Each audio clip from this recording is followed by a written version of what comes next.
at this time when I'm supposed to be preparing for Christmas and the joy that we celebrate at Christmas, I have to think, do I leave my parish or not? Also tonight, this woman is thinking about leaving her church because of sexual misconduct allegations, not against a priest, but against the woman Bishop Malone appointed this year to lead the parish. The allegations and the way the diocese handled them has caused an uproar at St. John the Baptist Church in Alden. I-Team Chief Investigator Charlie Specht has a story all new at 11.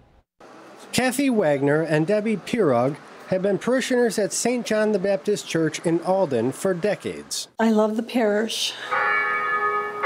The country church is different from others in the Buffalo Diocese because it functions without a priest, part of a new model to deal with the shortage of men in the clergy. Earlier this year, Bishop Malone appointed Deborah Brown as the first lay woman parish administrator, telling parishioners, "I assure you, you will be very well shepherded." But Brown now faces multiple allegations of sexual harassment. Allegations that, while not as serious as those leveled against abusive priests, have caused controversy in the parish and have called into question how the diocese deals with complaints. I went out of Mass at 4 o'clock, and she hugged me real tight and kissed me on the mouth. I was like, and I walked away, and that's terrible. Not another woman ever kissing me on the mouth, for one thing, especially her. The 87-year-old grandmother says Brown did it again weeks later. She later wrote a letter to the bishop saying Brown hugged me closely and kissed me firmly on the mouth. Another woman wouldn't kiss me like that. Even my own sisters or my children would never kiss me like that. It was a very sexual kiss. Pirog's experience was similar to Wagner's, except she says Brown in the parish rectory put her body against mine and her head on my shoulder. And it was like, that's really, really creepy. It should not have happened. That's just not professional. I felt embarrassed for her.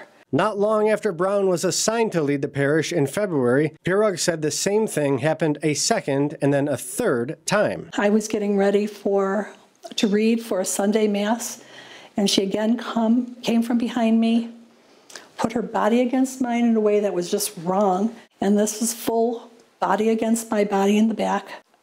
And I was like, this is bad. Pirog has taught religious education for 25 years. She drew on her experience teaching children when to recognize signs of grooming. If someone touches your body in a way that they are not supposed to, your body knows it. My body knew it. My body knew that I should not have been touched in a way that Debbie touched me. For these parishioners, the only thing more troubling than the allegations is the way the diocese has handled them. They put the blame squarely on Bishop Malone and his staff for ignoring their concerns and trying to force this new model of parish leadership to work, despite the obvious division it has caused in the parish. The two women say they have reported the problems to no less than 5 authority figures in the diocese. The women say Bishop Groves directed Brown, the accused, to handle the issue with Pirog, contrary to basic HR practices. Pirog says Dennis Mahaney, a diocesan employee, told her to take care of it herself. And both women say they were interviewed by Steve Halter, director of the Diocese's Office of Professional Responsibility, but he told them he was not empowered to make any final decisions. Both wrote letters in August and October to the bishop, but the case has been in limbo until this week. They've just brushed it under the rug as a protocol that they really want to work as a pastoral administrator, but they're not listening to facts of what actually happened to the people of the parish. Frustrated parishioners called a meeting last month to air their concerns, and even talked about taking the rare step of filing a lawsuit against the diocese. Sources say an announcement from the bishop was read at Mass this past Sunday, essentially clearing Brown of all the allegations. We sent a list of questions about the case to diocesan spokeswoman Kathy Spangler. She did not answer the questions, but released a statement saying in part, the complaints of alleged adult misconduct in this case did not warrant the removal of any personnel. Was it credible? You know, did they interview her, or did anybody else from the parish? Not that I know of.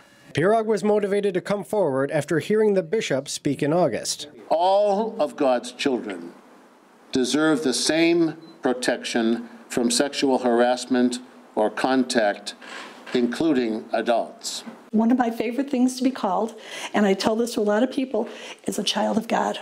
And I've said this for years, that it's one of my favorite things to be called. And evidently, I'm not afforded the same protection because I have age now with me.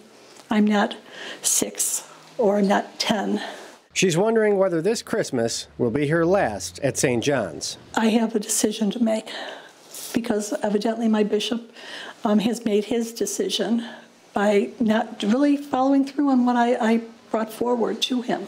Now, we did reach out to Debbie Brown as well as the other diocesan employees in this story. They did not respond to our request for comment. As for Brown, she's up for consideration for a 3-year reappointment to her position starting next month.